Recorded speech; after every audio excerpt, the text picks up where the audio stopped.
तुझ्या समोर उभा आहे मी, पॉइंट ब्लँकच्या रेंजवर.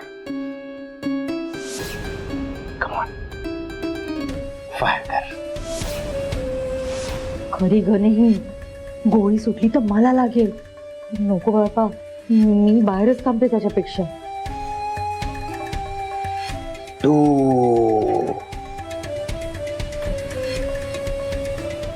मणी, स्वानंदी,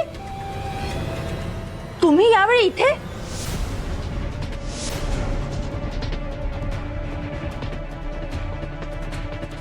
अगं मणी, स्वानंदी आलेत. काही काम होतं का? नाही, खरंच तुम्ही इथे? नाही, तुम्ही बाबा बंगल्यात राहणारी मोठी माणसं. आम्हा गरिबांच्या कबाडखान्यात तुमचं काय काम? नाही, काही सेवा वगैरे करायची होती तर सांगायचं होतं. आम्ही आलोच तो बंगल्यात. सरपोतदार साहेबांना कळलंय बंदूक तुमच्याकडे येते, म्हणून त्यांनी तुमचं सगळं सामान आउट हाऊसच्या बाहेर काढायला सांगितलंय. तुम्हालाही बाहेर काढायला सांगितलंय. सदा दादा, यांचं सगळं सामान बाहेर काढा आणि यांनाही बाहेर काढा. सदा, मी काय म्हणाले ऐकलं नाही का तुम्ही? यांचं सामान बाहेर काढा आणि यांनाही बाहेर काढा.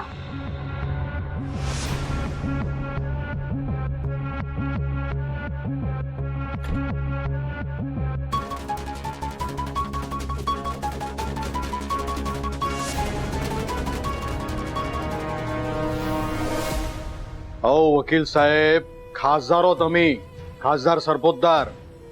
अहो, आमच्या रक्षणासाठी घेतलेल्या गनचं समजा लायसन्स रद्द होत असेल तर तुमच्यासारख्या एवढ्या मोठ्या वकिलाला आमच्या दिमतीसाठी ठेवण्यात काय अर्थ आहे? मग मी तुमचं ते चुका असणारा ऍफिडेव्हिट बनवतोय, त्यात तुम्ही वार्डन आणि मणीला त्यांचा हक्क देणार आहात. पण साहेब, मुद्दाम चुका करणं फार कठीण जाते साहेब. अहो, तुम्ही कशाला करताय? द्या ना तुमच्याकडच्या एखाद्या नवीन वकिलाला, आपसुकच चुका करेल तो. आणि तुम्ही आपल्याकडच्या सगळ्या महत्वाच्या कामाकडे लक्ष द्या आधी.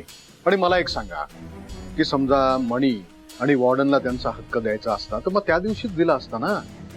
तुम्हाला ऍफिडेव्हिट मध्ये चुका करायला कशाला सांगितलं असतं मी?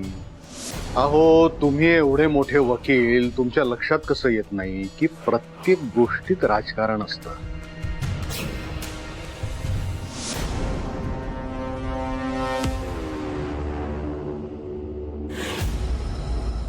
अहो वकील साहेब, माझ्या घरातून अशी गन गायब होण्यामागे देखील राजकारण आहे, लक्षात घ्या.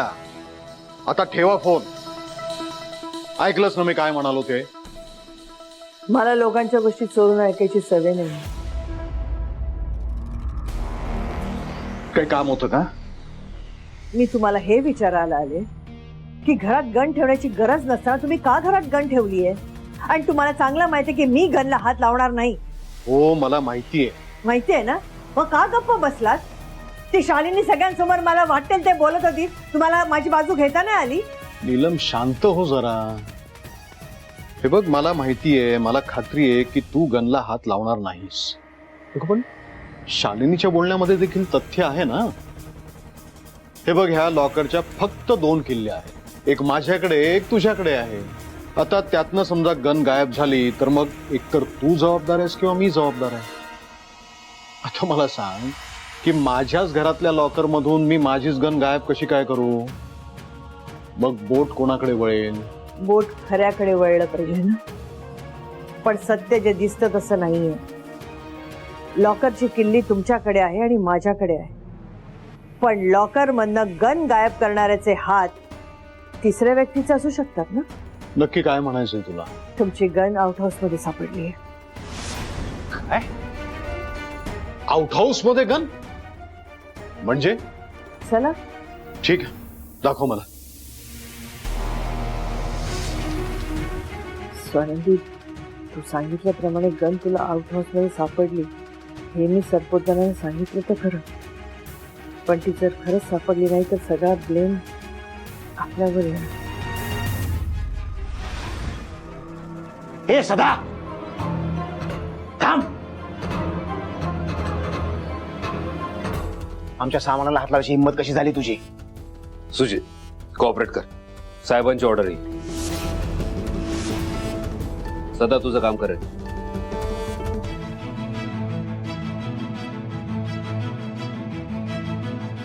आणि तुमचं सामान बाहेर टाकल्यानंतर साहेब येतील ना तुम्हाला भेटायला किंवा निरोप द्यायला.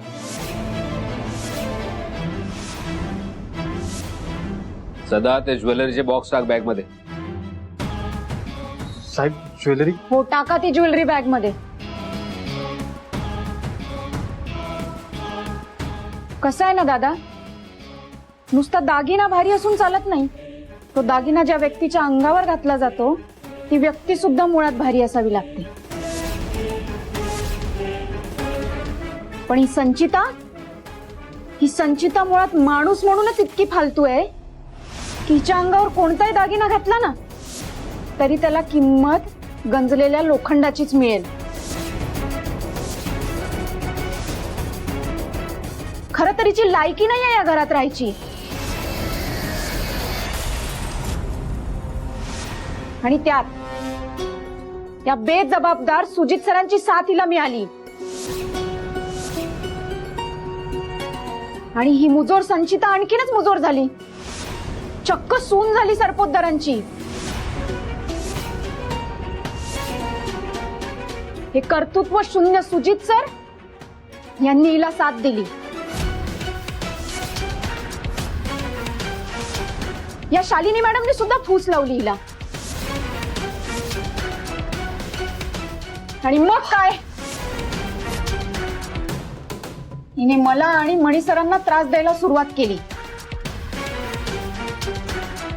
काय बिघडवलं होतं आम्ही तुम्हा तिघांचं? बोला ना, काय बिघडवलं होतं?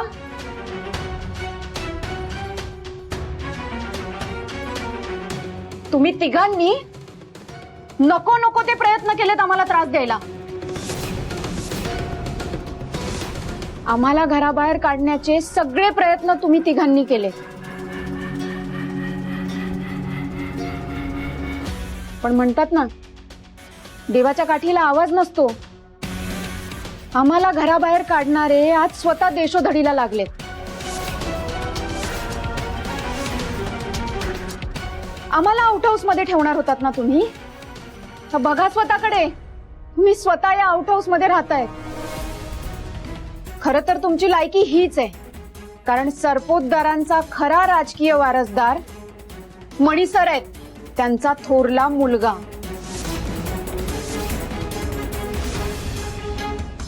आणि मी या घरची सून आहे, थोरली सून.